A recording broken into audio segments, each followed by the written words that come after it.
Hey friends, welcome back to FARMBREAD. So today I have a special treat for you. I am going to show you how to make delicious, soft and chewy sourdough bagels that are just like the New York style bagels that you will absolutely love, and your whole family will love too. Now it sounds really complicated and complex, but it doesn't have to be, and I will take you along some simple directions so that you can follow along and make these in your own home and surprise everybody with your amazing sourdough bagels. One thing I get asked all the time is why I don't use my mixer if I'm actually using the mixing bowl. And honestly, it's tradition. It's like habit for me. Like, I love how simplistic sourdough is, and you know, you're using like 3 ingredients: flour, water, and salt, and it's just the simple nature of it. I just, for some reason, like to be like more hands-on with my sourdoughs, but this is the one recipe that I actually do use my mixer for. The bagel dough it tends to be a little bit more dense, and so I use the mixer to help me just integrate all the ingredients together a little bit easier. Instead of putting in all that elbow grease, I defer to my mixer for that. So for this recipe, I do use a mixer. Do you have to? Absolutely not. You can totally do this by hand. It's just up to your own preference. Welcome to FARMBREAD. I'm Kate, and I make simple, delicious artisan breads here on our little backyard farm. Making bread doesn't need to be complicated. Do not overthink it. Trust your instincts, take some risks, and have fun in the process. And always remember, beauty is in the eye of the beholder.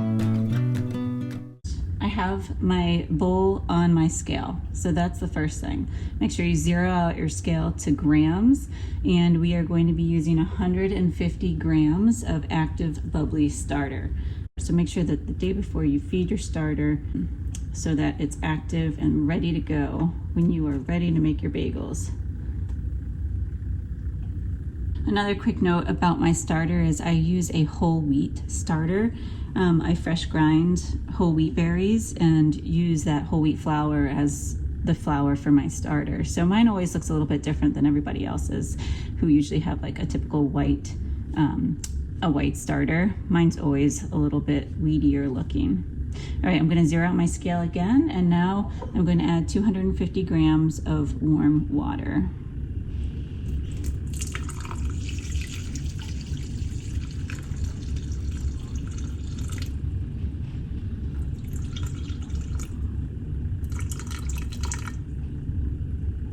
We are going to add 24 grams of sugar. I like to use organic raw sugar.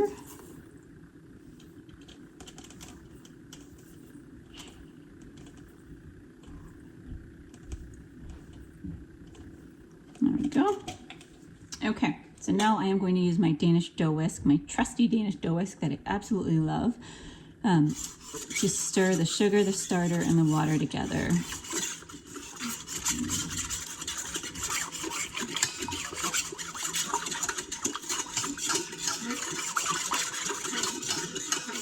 Now that we've mixed all of those ingredients together, we are going to add 500 grams of bread flour. So what we have to do is make sure that our scale is back on, make sure that it's zeroed out, and now we can add our flour.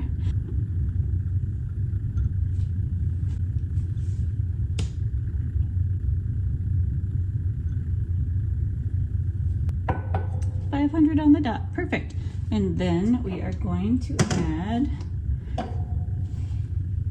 about 9 to 10 grams of, I like to use pink Himalayan salt. Now I'm going to take my bowl and just put it onto my mixer. So now that my ingredients are in my bowl, in my mixer, I'm going to turn it on very low. This is actually an Anchor mixer. It allows me to move the wand to help incorporate the ingredients. As you can see, it looks a little too dense right now, so I'm just going to add a touch of water to help it come together.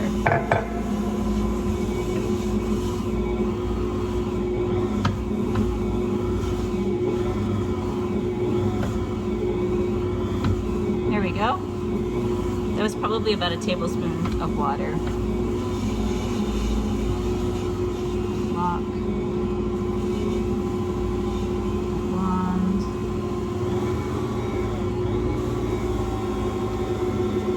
I love how you can move the wand on the anchor shroom to position it to best suit your needs.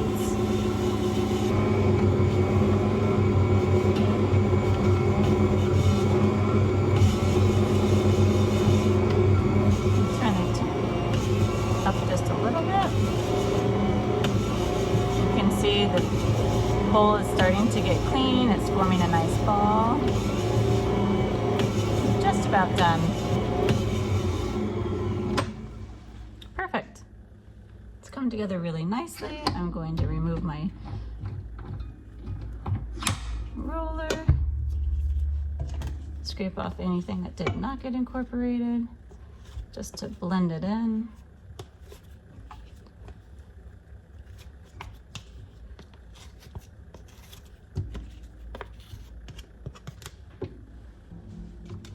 I will take my dough knife out.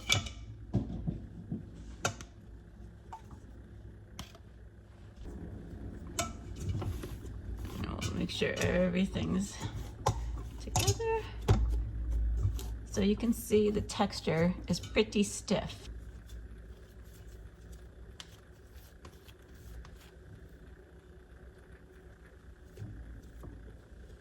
Now that the dough has come together really nicely, I am going to cover the bowl and I'm going to let it rest for about 45 minutes to an hour, and then we will come back to it. Now that your dough is resting for about 45 minutes to an hour, it's a really good time to clean all of your baking tools that you've used so that they don't get that dry, crusty dough that's really hard to get off on them. So clean your baking tools, and also if you haven't fed your starter, go ahead and feed your starter. Our dough has rested for about 45 minutes to an hour, and we are going to now shape it into a nice little smooth ball. This does not take a long time. You can kind of see what the texture looks like right now. And just to shape it, we just pull it up gently. Kind of like folds, but it's so dense that you don't really do much. And just kind of pull it up, round it out, and then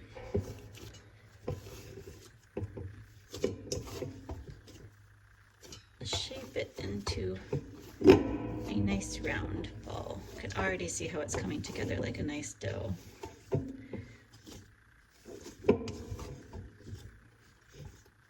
glutens are relaxed. Go. Now that it's in a nice semi-smooth ball, I am going to cover it up and let it sit on the counter pretty much all day. I'll come back tonight and put it into the refrigerator after it has risen for at least, 10 hours or so. And then we will resume tomorrow morning making our delicious bagels. Okay, so it's been about 10 to 11 hours. My bagel dough has been rising all day. And now what I'm gonna do is put a thin layer of plastic wrap on top, and then I'm gonna put the lid on top, and then I'm gonna put it in the refrigerator overnight.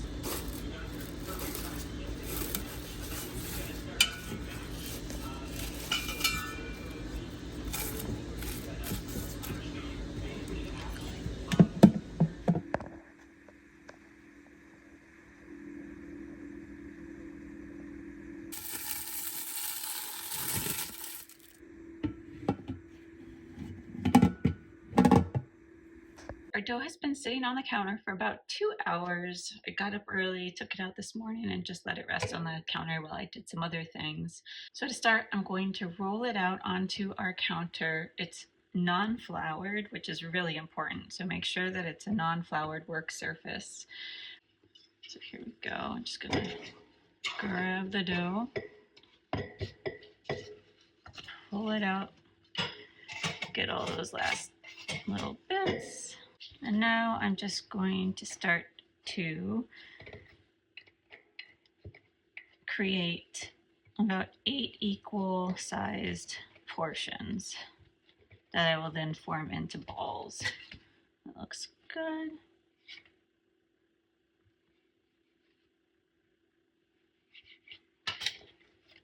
One.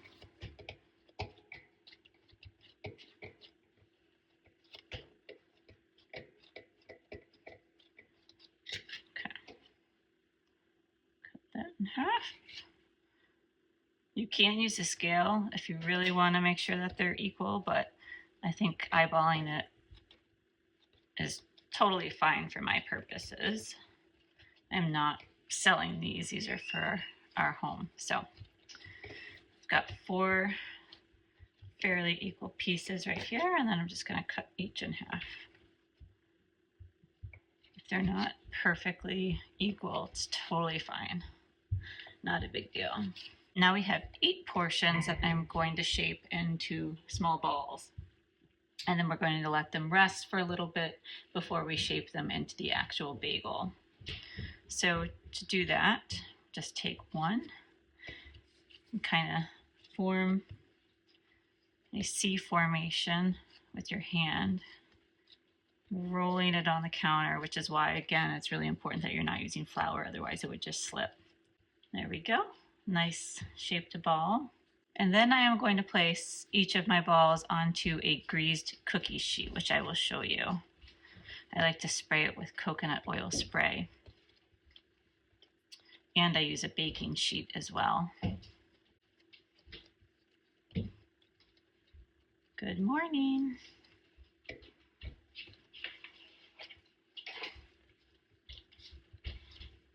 Kids are starting to wake up.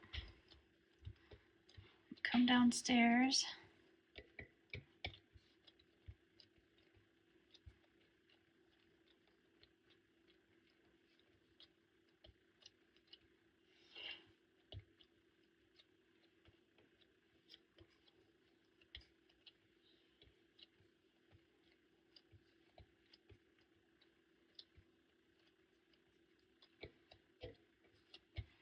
You don't have to refrigerate your dough, but the refrigeration process does help to add to that chewy texture and deeper flavor, but it's not necessary.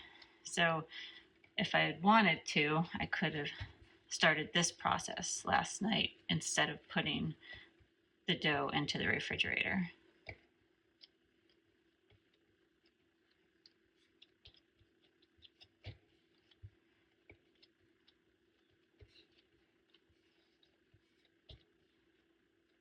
Good. There's the baking sheet.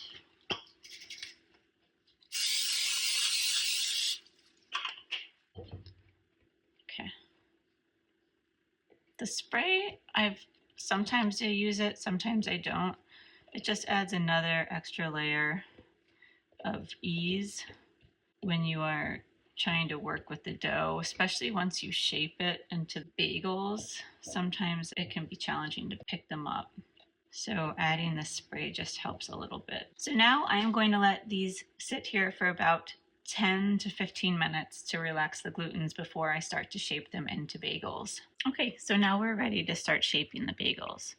So what we're going to do is there are a few different techniques for this, but I just do the simple, easy way, which is poking a hole straight through the center and then kind of grabbing at it with both thumbs and gently stretching the hole outward towards the rest of your hands. Basically, you're just gently creating that bagel shape.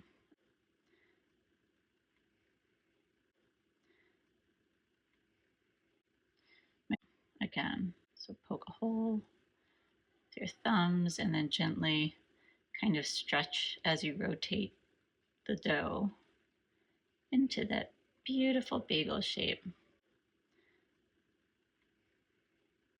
My rooster says it is time to wake up.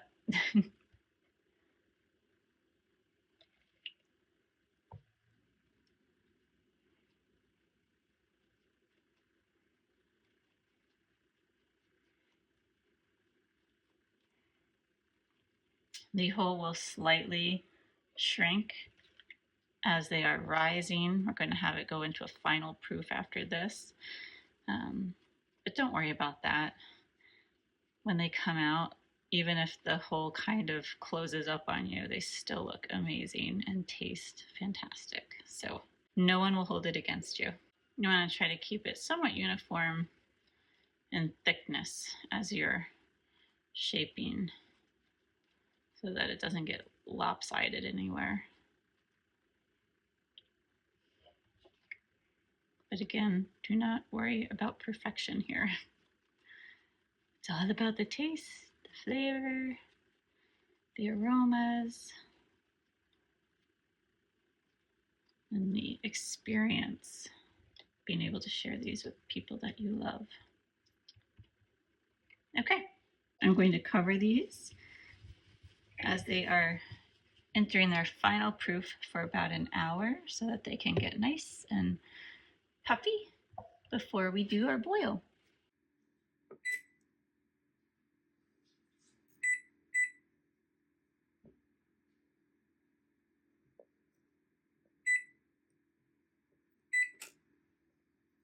You can see our bagels have puffed up ever so slightly.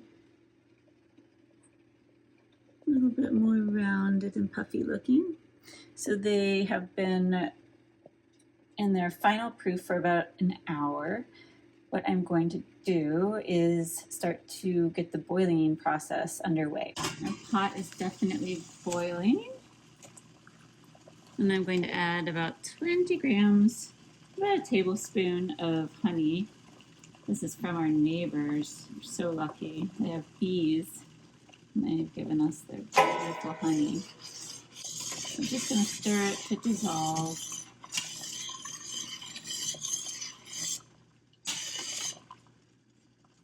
So now I am going to drop our bagels into the pot. I'm going to do about 2 at a time.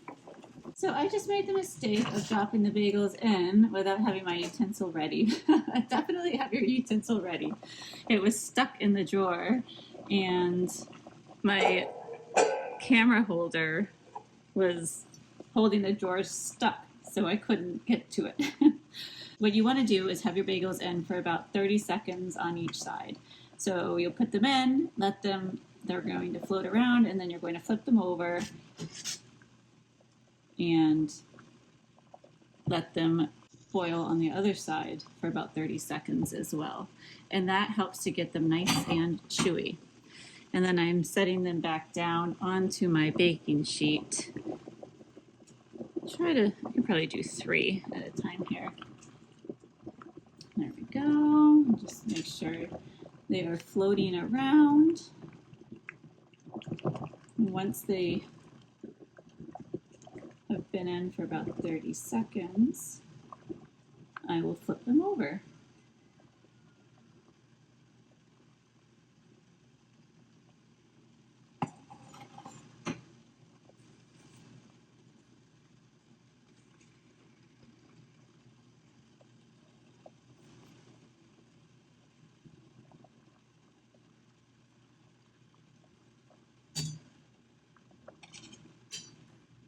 And we'll give it another 30 seconds.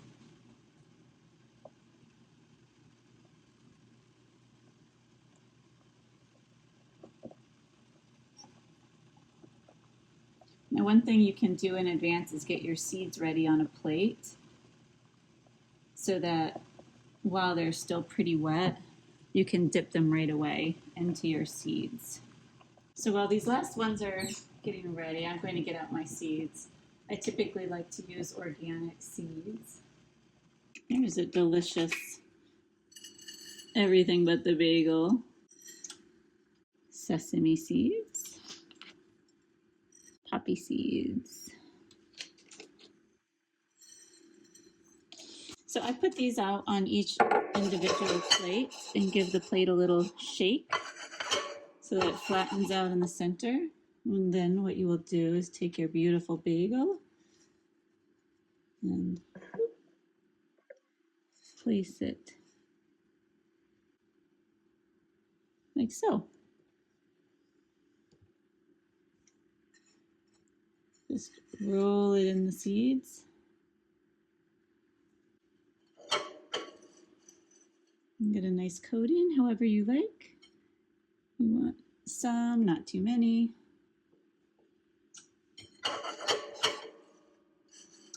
My kids don't like a ton of seeds, so I try to keep it minimal on some. Some I actually keep as just regular plain bagels. Probably do that with 2. And then sometimes I'll just combine the seeds. There we go. Look how gorgeous these look. Oh my goodness. So they are going in the oven at 425 degrees Fahrenheit for about 24 minutes.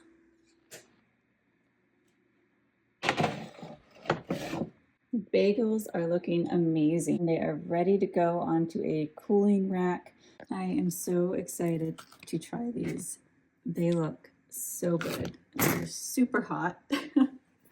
So I am carefully going to pick each one up. I might even use my oven mitt. I'm going to transfer them, without losing too many seeds, over to this rack.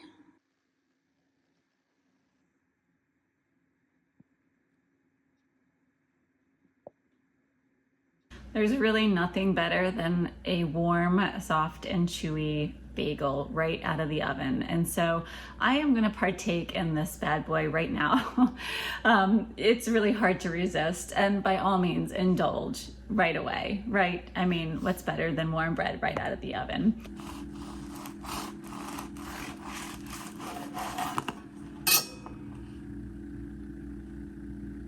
See the crumb, it's soft. Light. All right, I am going to spread some cream cheese. And one thing that I really love with my Scandinavian heritage is lox on a bagel. So I am going to add lox. I just picked some fresh dill from the garden. I'm going to add that. And so I am going to add a bit of lox here and some lox here. My daughter loves lox, and so she will literally just eat like a whole container of lox. So we have a joke in our house about keeping the lox from my daughter because she'll devour it all. There you go. So fresh dill from the garden that I just picked outside. We have some beautiful wild caught smoked sockeye salmon on top of our delicious homemade sourdough bagels. It's a simple recipe. It doesn't need to be complicated, but it's so delicious. Your entire family will love it. Your friends, everyone will love sharing in these delicious bagels with you. Give them a shot. Let me know what you think in the comments below. I would love to hear. If you have any questions, always reach out. I'm always happy to help you along the way. And please like and subscribe. If you absolutely love the recipe, please share it with friends too. I'll see you in the next video. Stay tuned for some other breakfast themed sourdough videos coming your way.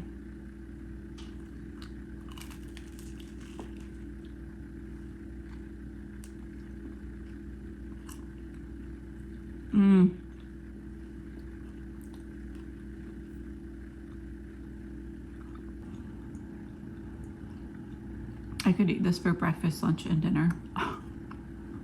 It is so good. Look at the air bubbles.